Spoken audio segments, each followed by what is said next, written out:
Greetings, beloved Christians, on a glorious day, November 15th, which marks the beginning of the Nativity fast.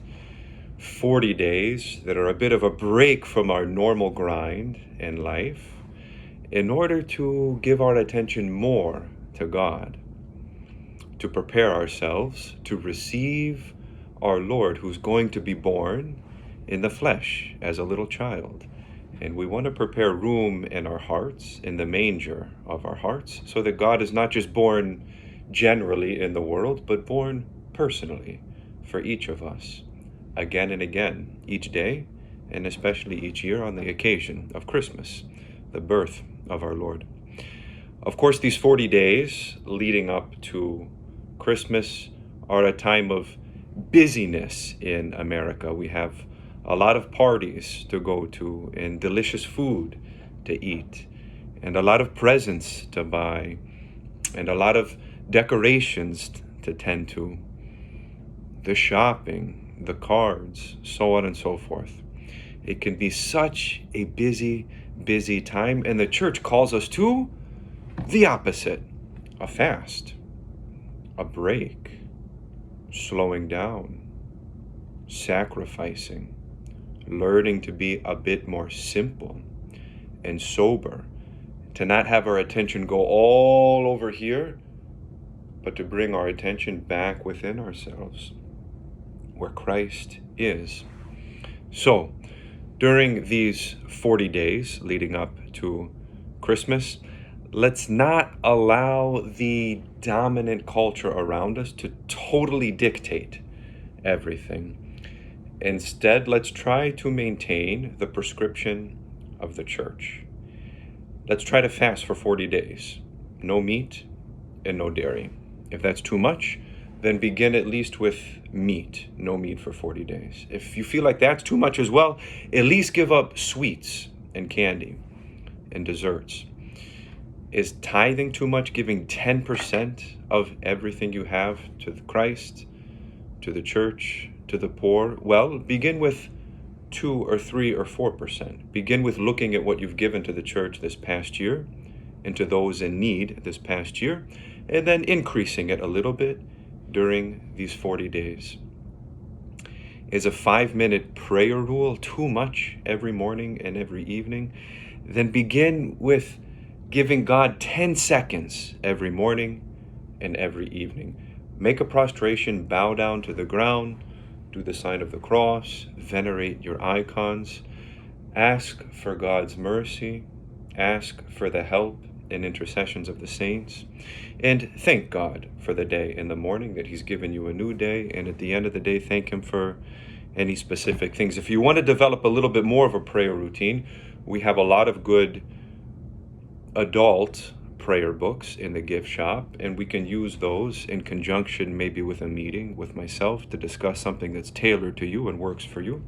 If you have a family, I highly recommend this book, which we have in our gift shop, A Child's Guide to Prayer, published through Ancient Faith. It gives a description about prayer, what is it, and then a number of good suggestions and prayers for developing a bit of a routine. But whatever you do something during these 40 days consistently to give an elevated sense of we're paying attention to God, we're loving neighbor, and we're not just caught up in the busyness of the season. We're watching a little bit less TV, we're spending a little bit less time on our screens, maybe no time on our screens, so that something is different, something is holy. We feel a soberness, we feel a sacrifice, and this leaves an impression on our souls. And we need to have this impression, this break from everyday life, to give ourselves in a more dedicated way to God, because our souls are hungry, and because we need these impressions to sensitize the soul and make it more alive to God and find meaning in His church. A few other things you can do. If you're inclined, make sure you have ornaments on your tree that are spiritual. An icon of the Theotokos, for example. We have these items and many others in our gift shop. An icon of the Nativity, the birth of Christ, which you can hang on your tree. We have some olive wood ornaments that were handcrafted in Jerusalem using the local olive wood that's there in the Holy Land. This one, another one here. I highly recommend a little bit of spiritual reading. If you have children, this is a really good book. My first Christmas book is kind of an introduction with good pictures and good simple explanations of what's going on with the birth of Christ, why it's so joyful, why it's so significant, and how we can prepare ourselves for it. If you're an adult, there's a few really good nativity resources we have. This is a new one that was just published by Ancient Faith Radio, Behold, a Great Light. Several different really well-known authors in there. It'll give you kind of a prescription for each week of the Nativity fast, a meditation. This is a really good short one, Meditations for Advent.